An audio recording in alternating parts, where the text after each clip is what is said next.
And over to Rangers, Paul. Rabbi Matondo hasn't quite had the season for Rangers that they'd hoped, with some fitness issues as well. You think they'll try and sell him in January? Oh, Rangers. Looked at them midweek. Listen, they had a fantastic result midweek, didn't they? Squad-wise, manager-wise, boardroom level.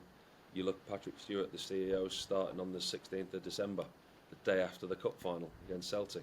Is his first role going to be to sack the manager? Who knows what's going to go on at Rangers? Players-wise, I wouldn't be too concerned about player transfers at Celtic. I'm not so sure. Rangers, sorry. I'm not so sure who's controlling that. And I think going forward, it's not only until Patrick Stewart comes in, there'll be a little bit more clarity. His relationship with the manager after Christmas, after the new year, that will come to fruition. Things have got to change at Rangers, whether it's outgoings, incomings, on a very tight budget, as we know. As far as individuals are concerned, difficult to say. We saw Tavernier come back in this week, didn't we, get his goal? And he was a player 2 or 3 weeks ago. We were talking about potentially moving on. I think everybody at Rangers at the moment, if they're playing well enough, has got a place. And Pete, we talked about Chukwuemeka with Celtic, but maybe for Rangers, obviously a little hamstrung by finances. Could they try and raid some of Chelsea's bomb squad, maybe Kieran Dewsbury-Hall as well, somebody who they might try and bring in on loan in January, just to buff up the squad a little bit and potentially make a Europa League run to the knockout stages and further as well? I'm sure Rangers would love to sign players like Chukwuemeka and Dewsbury-Hall.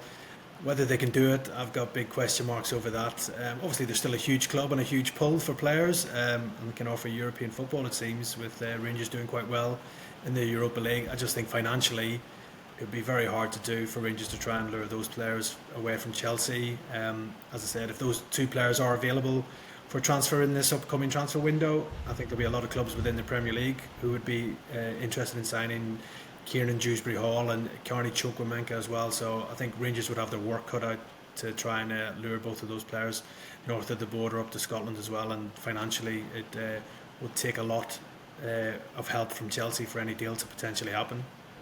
Pete, I'm going to chuck one at you. That we both live in the same area. We both read the same press and have the same contacts. Gelhardt from Leeds, yep. Joe Gelhardt. That's a real opportunity, I think, for the player as well. From a player's perspective, I think he's not really been in the squad, not got many first team minutes. For Rangers, their financial situation he's not going to cost them a fortune. But to give a young player like that, a striker in Dessers and Danilo, they've not necessarily got the goals that they wanted this year. Rangers, basically, what I'm saying, Joe Gelhardt to Rangers, a doable deal in January. Yeah, on loan. Yeah, definitely more realistic. I think that one. Geldard's not playing for Leeds. He's well down the pecking order in Daniel Farke's plans as well. The player himself will be keen on a move, I'm sure, to Rangers just to be playing regular first team football, and it'll be a great opportunity for him as well to be playing for the Scottish Giants as well. And he can play left wing, he can play up front, so he would definitely add a lot of versatility and options to Philippe Clement's side as well. So yeah, I think there could be something in that, but again, I think there'll be a lot of championship interest in Joe Gelhardt in January as well if Leeds do let him go out on loan.